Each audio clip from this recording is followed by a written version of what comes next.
Salut les amis! Alors me voilà dans un tout nouvel exercice.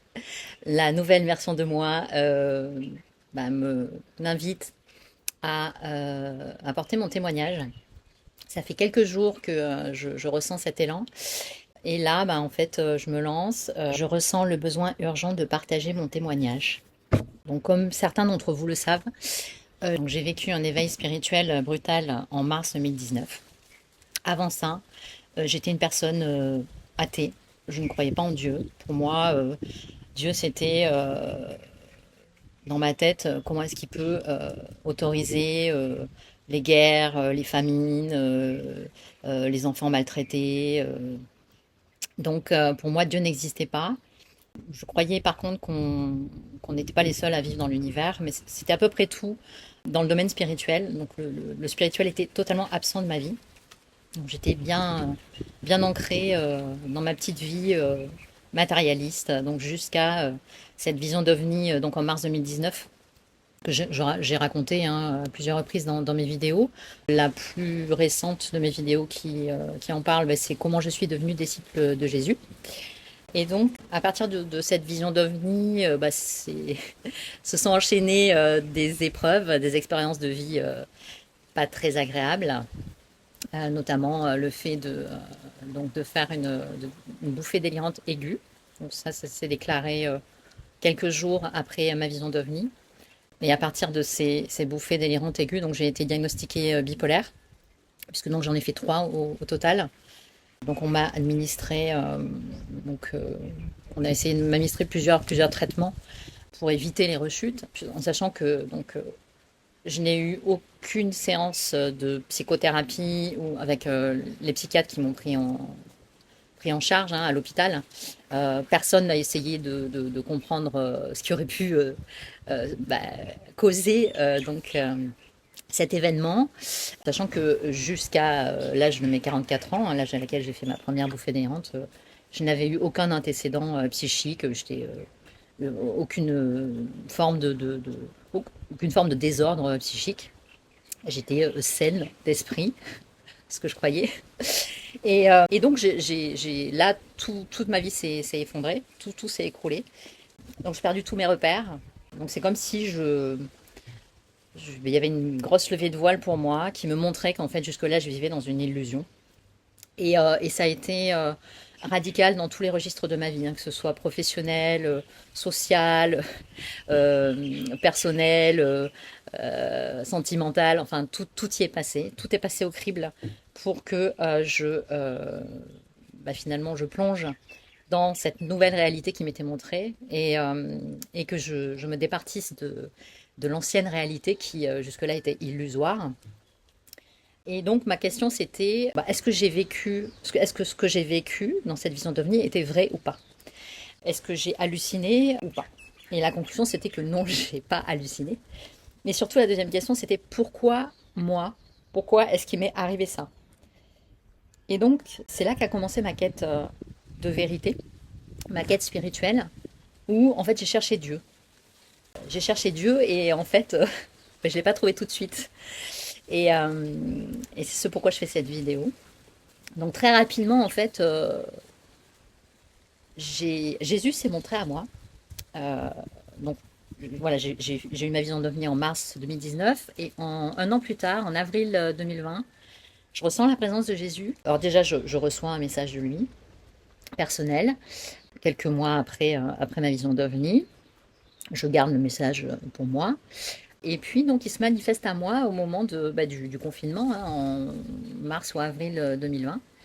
Et là, il m'invite à lire la Bible. Et donc, vu qu'on est en plein confinement, je commence à lire la Bible. Je commence par l'Ancien Testament. Et là, je me dis, mais c'est quoi ce ramassis de conneries, en fait? Je comprends pas déjà les textes. Pourtant, j'ai la Bible illustrée version pour enfants. Mais je bug sur les premières choses, notamment quand Caïn et Abel font des offrandes à Dieu et que Dieu choisit l'offrande d'Abel, donc qui est le sacrifice d'un agneau, au détriment de celle de Caïn qui est donc des offrandes de fruits et légumes qu'il a lui-même cultivées. Quand Dieu choisit l'offrande de Caïn, je me dis mais mais c'est n'importe quoi en fait. Pourquoi est-ce que Dieu privilégierait un animal mort offert plutôt que des choses vivantes? Donc il y a eu ça, il y a eu le fait que dans la Genèse, on nous dit que donc le serpent est venu tenter Ève en lui disant que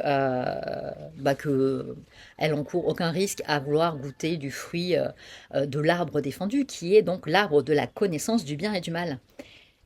Et là, c'est pareil, je me dis, mais en fait, bah oui, elle a bien le droit de savoir qu'est-ce qui est bien et qu'est-ce qui est mal. Pourquoi est-ce que Dieu, s'il est le Tout-Puissant, si c'est lui qui nous a créés, pourquoi est-ce que il mettrait des règles sans expliquer le pourquoi des règles?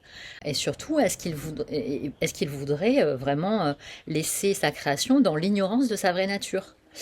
Et ça fait référence aussi à Prométhée dans la mythologie grecque, hein, qui veut partager la connaissance au maximum de gens, et aussi du coup à Lucifer, puisque Lucifer, on dit que c'est le porteur de lumière, et donc son but c'est de délivrer la lumière à celui qui veut connaître le bien et le mal.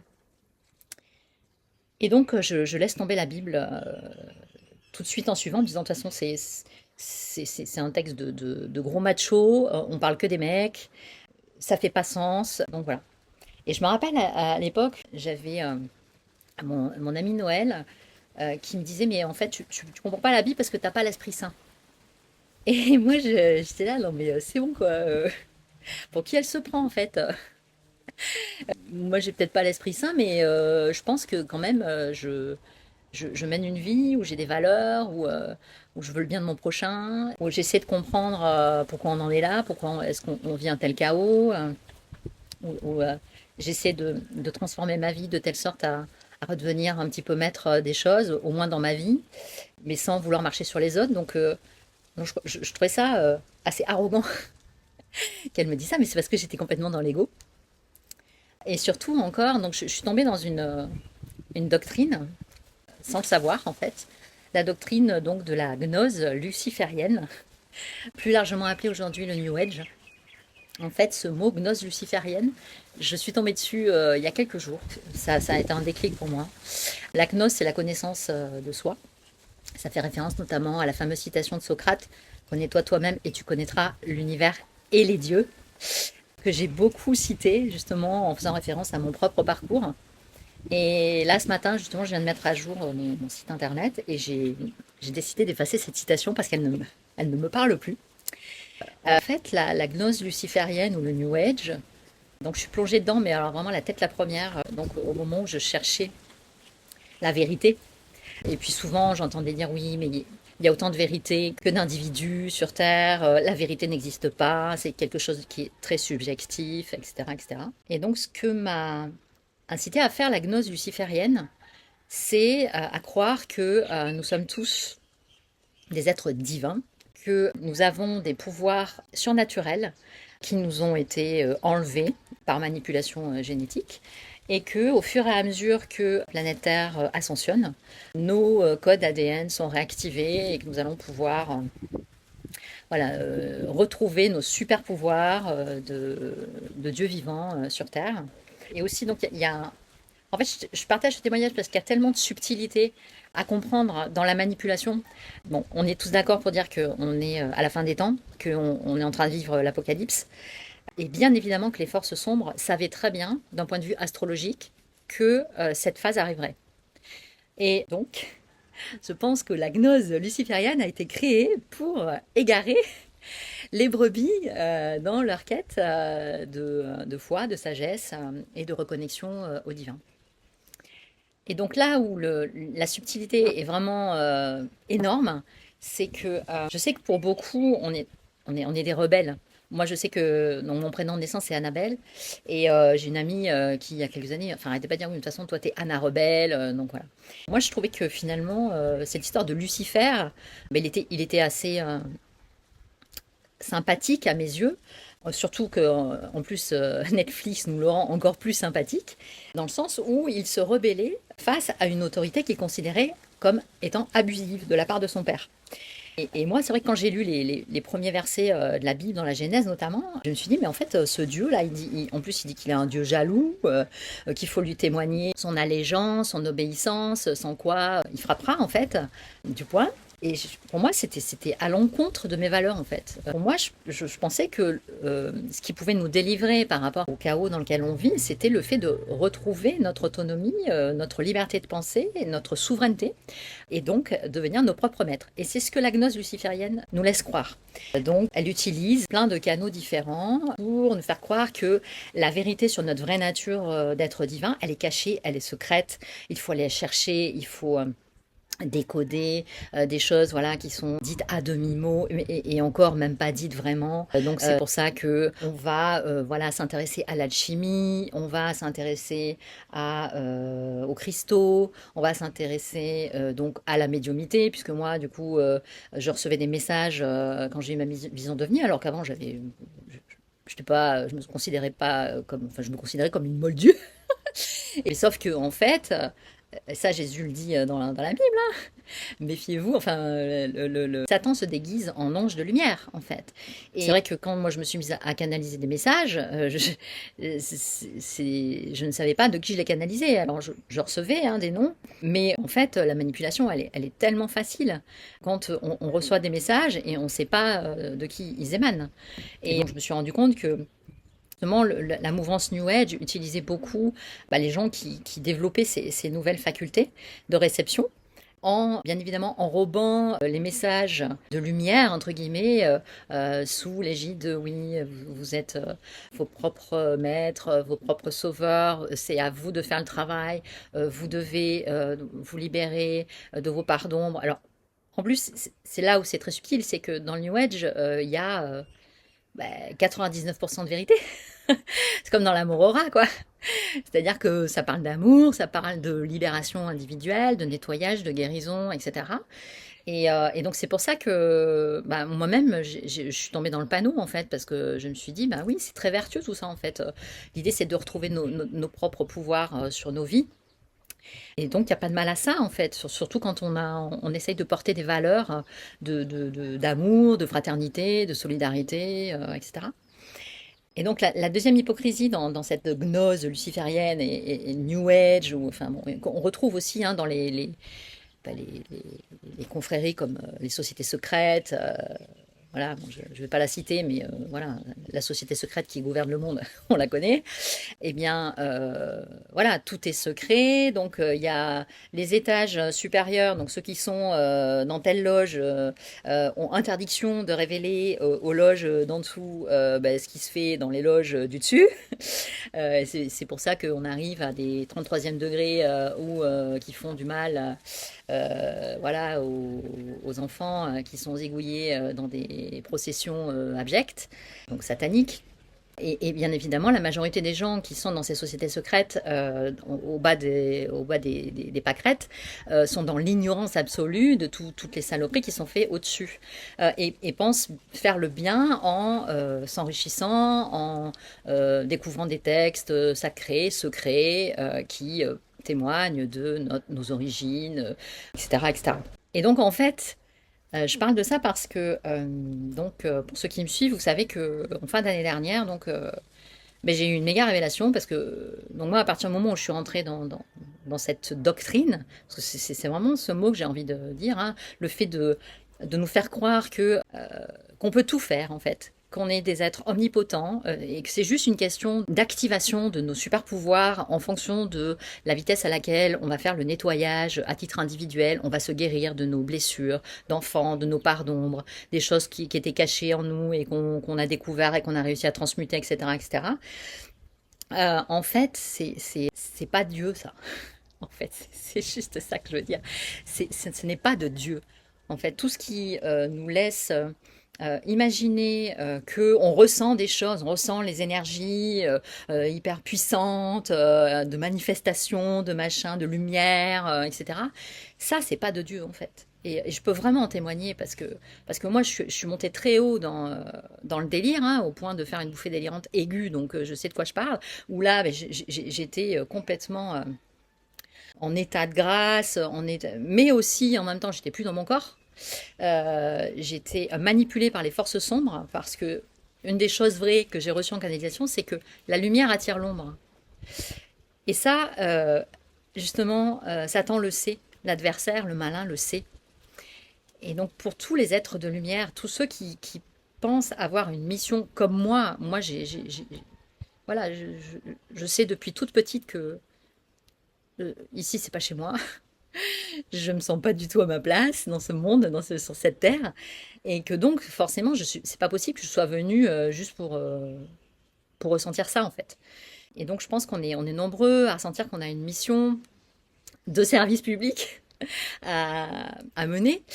Et je crois que beaucoup se trompent dans le fait de partager les informations New Age en fait sur le fait de dire oui alors les cristaux ça aide à transmuter telle et telle thématique dans ta vie ou quand on va par exemple réciter des mantras pour voilà en guise de méditation en disant protection sécurité sur tel peuple ou voilà mais si on n'utilise pas le nom de Jésus-Christ on pisse dans un violon en fait parce que c'est à Satan qu'on donne notre énergie en fait et c'est pour ça que Jésus est venu sur terre en fait et qu'il a fait ce sacrifice il est venu pour qu'on utilise son nom qu'on l'invoque pour tout ce qui doit être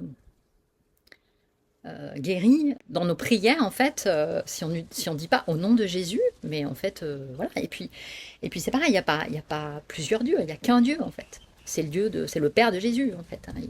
Comment je suis arrivée à cette conclusion que j'avais été manipulée et égarée en fait je sais qu'en fait si je témoigne aujourd'hui c'est justement ce à quoi ça a servi en fait le fait que je passe 7 ans de ma vie dans le New Age c'est que je puisse témoigner que c'est pas ça notre voie, le New Age. Le fait de croire qu'on est des êtres souverains, qu'on est appelé à se reconnecter à notre divinité intérieure, et c'est comme ça qu'on sera libre et qu'on sera guéri et qu'on va pouvoir construire le nouveau monde. En fait, moi, je me suis rendu compte que tant que j'avais pas posé un genou à terre, avec humilité et obéissance à Dieu, tant que je n'avais pas voulu connaître Dieu, ce que je me suis mis à faire hein, au moment de mon baptême en fin d'année dernière, puisque donc le fait de tomber dans le New Age ne m'a absolument pas épargné les épreuves, les épreuves de transmutation, de guérison, donc de rejet, de trahison, d'abandon, enfin voilà. Je sais de quoi je parle quand je parle d'avoir fait le vide autour de moi. Et le truc, c'est que tant que j'étais dans le New Age, je me sentais seule. Je me sentais vraiment seule. C'est-à-dire que quand j'avais des méga épreuves, je me disais que c'était forcément pour une bonne raison. Parce que au fond de moi, en fait, je croyais en Dieu. Je croyais dans cette intelligence supérieure qui nous gouverne tous, en fait. Mais je ne savais pas qui il était. Et je ne savais pas comment il fonctionnait, en fait. Et je sais maintenant qu'il laissait faire le malin pour m'atteindre, pour me casser en fait. Parce qu'il savait en même temps qu'un jour ou l'autre, je serais capable de venir à lui. Parce qu'aujourd'hui, je peux témoigner que depuis que je suis en Christ, depuis que je suis née de nouveau, hein, le 21 décembre 2024, où donc je me suis faite baptiser, où j'ai demandé à connaître Dieu, j'ai demandé à accueillir le Saint-Esprit en moi, j'ai vu à quel point ma vie, elle changeait du tout au tout. J'ai vu qu'en fait, la paix que je recevais, c'était pas, euh, c'était pas une paix, comment dire, éphémère, en fait. C'était une paix durable et c'était celle de Jésus. C'était pas une paix qui émanait de ma propre personne, en fait. Justement, d'ailleurs, Jésus a dit, dans un verset, il a dit, je vous laisse ma paix, en fait. Et c'est comme un héritage qui nous a transmis à partir du moment où on l'accueille, en fait, comme notre sauveur. Et c'est ça aussi. Alors, le truc, moi, mon amie Noël, elle arrête pas de me dire oui, mais de toute façon, si tu n'acceptes pas Jésus comme ton unique sauveur et Seigneur, tu t'es perdu. Tu n'accéderas pas à la vie éternelle. Et moi, je dis, mais qu'est-ce qu'elle me saoule avec son vocabulaire de bigote, de religieuse. Déjà, le mot Seigneur, moi, j'étais allergique à ce mot-là. J'étais allergique au fait qu'on dise que Jésus était un sauveur. J'étais allergique au fait de remettre le nez dans la Bible. En fait, pour moi, il fallait pas me parler de la Bible parce que pour moi, c'était satanique, c'était voilà. Mais en fait, c'est parce que justement, j'avais pas l'Esprit Saint. Et cet Esprit Saint, j'ai commencé à le recevoir au moment de mon baptême, en fait. Et, euh, et là où j'ai envie vraiment de témoigner, c'est que depuis que j'ai reçu le Saint-Esprit, alors bien sûr, c'est pas quelque chose qu'on reçoit et qu'on garde à tout jamais. C'est une foi qui s'entretient au quotidien, dans la prière, dans le fait de demander à toujours être guidé par le Saint-Esprit dans nos prières. Et là, j'ai vraiment vu que ma vie commençait à changer parce que la paix, elle s'installait de façon pérenne, de façon profonde en moi. Et surtout, j'avais des nouveaux comportements. La joie est revenue, mais alors que ça faisait 7 ans que j'étais vraiment dans une tristesse infinie, parce que je tournais en boucle sur les choses que j'avais perdues, en fait, dans ce travail de transformation. Et je voyais pas du tout le côté lumineux que j'avais gagné dans cette nouvelle vie que j'étais en train de créer, en fait. Et, euh, et donc, c'est là où il y a une immense manipulation subtile, hein, encore une fois, mais immense. C'est que, donc, on nous a fait croire que la libération spirituelle, donc, bien évidemment, elle est individuelle, ça c'est une vérité, mais elle est forcément, elle dépend de nous. Et en fait, j'ai envie de dire, bah non, non, elle dépend pas de nous, en fait. Elle dépend de notre capacité à agir avec humilité et obéissance à Dieu, et à demander à le connaître, et à demander à être béni, à être guidé dans ce que Dieu attend de nous, en fait. Puisque si on est là, c'est pour accomplir la volonté divine. Et seul Dieu sait ce qui est bon pour nous, de toute façon. Donc, c'est pas nous, avec notre propre volonté et notre propre énergie, qu'on peut se guérir ou qu'on peut aider les autres, en fait. C'est en demandant au Très-Haut que la vraie libération, la vraie restauration des âmes peut s'opérer. Parce que tant qu'on n'a pas fait ce travail de comprendre qu'on a été manipulé, on a tout perverti, qu'on a fait passer la vraie lumière pour du satanisme et inversement, on n'a pas ce discernement. Et pour ça, il faut demander à l'avoir, le discernement. Mais il faut demander au Très-Haut et par le nom de Jésus-Christ. Parce que sinon, ce qu'on reçoit, ça n'est pas divin.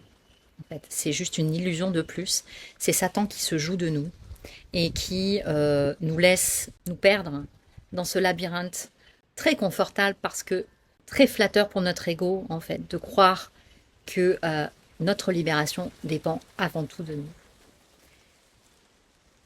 Donc, moi, j'ai envie vraiment de témoigner pour dire que non, en fait, notre libération, elle dépend de notre capacité à reconnaître que tout seul, on ne peut pas y arriver et qu'on a besoin de Dieu auprès de nous.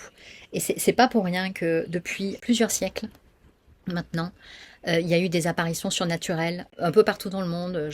Fatima, Garabandal, Akita, Dozulé. Enfin, les messages de tous ces phénomènes surnaturels étaient tous les mêmes. C'était convertissez-vous à Dieu, venez à Dieu, parce que là, il est temps, en fait. Arrêtez vos conneries. Et en fait, la seule chose qu'on ait à faire, c'est celle-là, c'est de vouloir connaître Dieu, parce que toutes les vérités concernant Dieu, elles sont dans la Bible. Et c'est là où je peux témoigner que l'Esprit Saint œuvre en moi d'une façon miraculeuse. C'est que déjà, j'ai pardonné mais des immenses vacheries que j'ai vécues dans mon environnement relationnel. Et je sais que c'est le Saint-Esprit qui m'a aidé à pardonner, parce que l'ancienne version de moi aurait été incapable de pardonner, c'est-à-dire de passer à autre chose et voilà, de continuer ma vie, ma route. Voilà. Et aussi, donc, grâce à ce Saint-Esprit donc, que j'évoque, et c'est pas pour rien justement que dans la Trinité, on dit au nom du Père, au nom du Fils et du Saint-Esprit. Au nom du Père, c'est Dieu le Père. Le Fils, c'est Jésus qui s'est manifesté donc dans la chair. C'est Dieu qui s'est manifesté à travers Jésus dans la chair. Et le Saint-Esprit, c'est ce que ont reçu tous les apôtres et les disciples de Jésus après la mort de Jésus et sa résurrection, où il leur avait dit, donc juste avant de remonter au ciel, après sa résurrection, il leur avait dit, restez pendant plusieurs jours à Jérusalem jusqu'à temps de recevoir le Saint-Esprit, la nuée de Dieu sur vous. Et c'est ce qui s'est passé. Et ce jour-là, donc c'était le jour de la Pentecôte, Pierre et les autres disciples et apôtres ont reçu le Saint-Esprit. Et Pierre, après, a fait un discours où il a converti 3000 personnes d'un coup au christianisme, à Jésus. Euh, et donc je me rends compte, donc depuis que je suis en crise, que je suis née de nouveau, déjà j'ai effectué cette repentance qui est obligatoire, de se rendre compte que, bah oui, j'ai été dans l'erreur, en fait, j'ai raté la cible. Je, j'en ai fait qu'à ma tête, en fait. J'ai cru que j'avais pas besoin de Dieu ou de Jésus pour m'en sortir, et c'était faux. Et surtout, j'ai enfin pu me mettre à lire la Bible en ayant la certitude que les vérités sur Jésus, sur Dieu, sont dans la Bible. Parce qu'il y a plein de chrétiens qui se sont, surtout donc, depuis la mort de Jésus, qui se sont fait persécuter, lapider, tuer pour défendre la mémoire de Jésus, en fait. Et, et donc, le surnaturel, pour moi, il ne peut émaner que du divin. Alors, je vais m'arrêter là pour aujourd'hui. Je pense qu'il y aura d'autres vidéos qui vont suivre après celle-là. Il fallait juste que ça sorte. Je pense que la nouvelle version de moi qui est là, elle demande ça y est, devenir visible, en fait, et à ne plus se cacher derrière des montages vidéo ou des musiques ou des textes préécrits et enregistrés, etc. Je sens que l'impulsion m'est donnée de parler en vérité de qui est Dieu et de qui est Jésus. En sachant que, voilà, il y a encore 10 ans de ça, j'étais athée. Et voilà, j'ai envie de témoigner que Jésus est vivant et que oui, c'est notre sauveur. Il y a encore 6 mois, j'aurais été incapable de dire ça. Donc merci l'Esprit Saint, merci Seigneur. Ça aussi, j'aurais été incapable de le dire il y a 6 mois. Je vous embrasse et je vous dis à très bientôt.